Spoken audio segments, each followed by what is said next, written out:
Hello and welcome to the Junior Achievement High School Heroes presentation on critical thinking and problem solving. I am your presenter, Kenya Bullock, and I'm so excited to get started.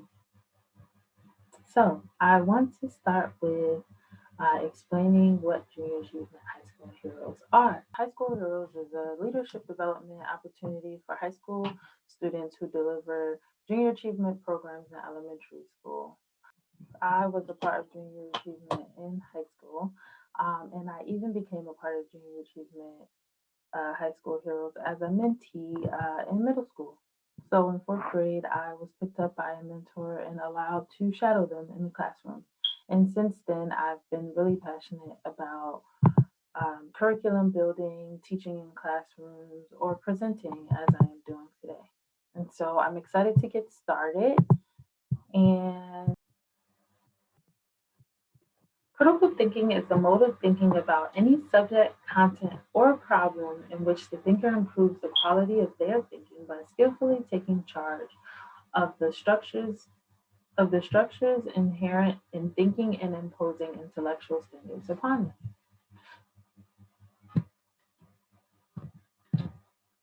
So, to be a critical thinker, you want to first figure out what your problem is. You want to write it down. You want to think about it. You want to gain opinions and develop an argument. And then you want to analyze and evaluate the information you've collected. The grass is brown and it's supposed to be green. That is the problem. So my question would be, why is the grass brown? So then I would collect opinions. I would create an argument, and then I would analyze it. So if the question is, why is the grass brown? I'm gonna figure out, maybe I gathered that 20 people step on the grass a day. And so it rips the blades out, the green blades out of the ground. And so now dirt is covering up the grass, and or all that is left is soil and dirt. So I analyze that, I evaluate that, and I figure out, maybe we need to put up a sign that says no walking on the grass, and we put down new grass. So you want to make sure that you're not making any assumptions when critically thinking. So you want to gather actual facts. What that means is that you either have to do um, on-site research, which means watching and analyzing and collecting data, or going online and doing your own research. You want to establish what this means. Why is it important? Why is the information important that I've collected? Does the information make sense that I've collected? And then you want to gather that, analyze it, and make a decision and reach your own opinion about your issue that you've identified. So, when you're thinking about critical thinking, these are keywords that you should know. Analysis, which is the ability to collect and process information and knowledge. Interpretation, it's concluding what the meaning of processed information is. So if I'm analyzing my analysis, I'm collecting information and processing information so that I'm learning. I want to conclude what all of that information means. And then I want to assess at the end whether or not the information that I've collected makes sense or is a reliable source, right? Because if it doesn't make sense and it's not reliable, then my analysis doesn't count. You want to also know which is the ability to make decisions based on the available information. So what that means is, I have a paper and it says that grass should not be green. And it lists the reasons for grass being green. And then I want to evaluate that information.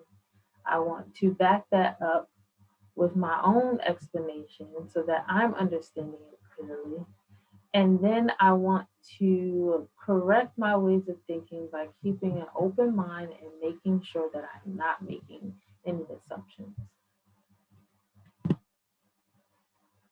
I mentioned open mind. So you want to always have open-mindedness because you want to be able to take in all points of view so that your argument isn't one-sided. It is an open argument and it has assessed everything that is possible.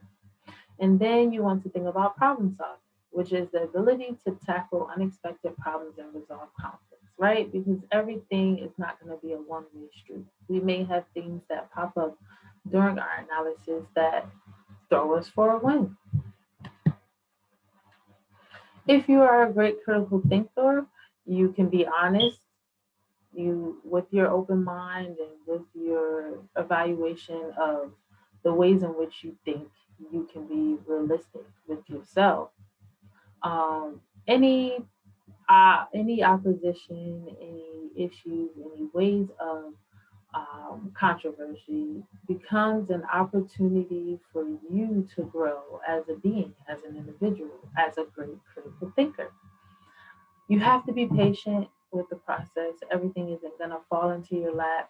You don't want to have a weak argument. And so you want to be able to give yourself time to collect enough information that makes you solid, that makes your argument solid. And then you also want to ask to understand. So you ask questions during your research so that you're understanding the information in which you're taking in. You always want to have evidence and you always want to show interest in the opinions of others. And so, like I said, keep an open mind. And then definitely have a balanced view. So it goes back to keeping an open mind. It's very, very important for a critical thinker. Let's talk about problem solving. So, problem solving is the ability to tackle unexpected problems and resolve conflict. I like to think of problem solving in the ideal stages, right? So, you identify a problem. D, you define it. E, you evaluate and select an alternative solution. A, you implement. And L, you look back. So A, you implement all of the information that you've collected, that you've evaluated, and then you look back. So you look back on what you've done, the information you've collected, and you might want to collect a few other solutions and figure out which one will serve you best. So here's an example for you. Imagine that you are working with a friend on a project. Your friend does their part of the project incorrectly. You immediately go off and start looking for a new project to do, leaving your friend alone. How do we solve this issue as a critical thinker? So we want to go back and think about the ways in which critical thinking happens. So your problem is that your friend did not do the project correctly. You want to gather the data. You want to think about your opinions and your arguments and why you're deciding to leave your friend. So let's start. A critical thinker will identify the issue that they are having with their friend, define that issue, evaluate the factors that cause your friend to get the answers wrong, do your best to understand your friend's process by gathering facts, take action and rework the process with your friend to see if the outcome is different. Lastly, look back to be sure that you are choosing the best solution. And so instead of leaving your friend, because this is a group project and you are 50% of the group, you want to reevaluate how your friend got to the answers that they received and what went wrong in the process.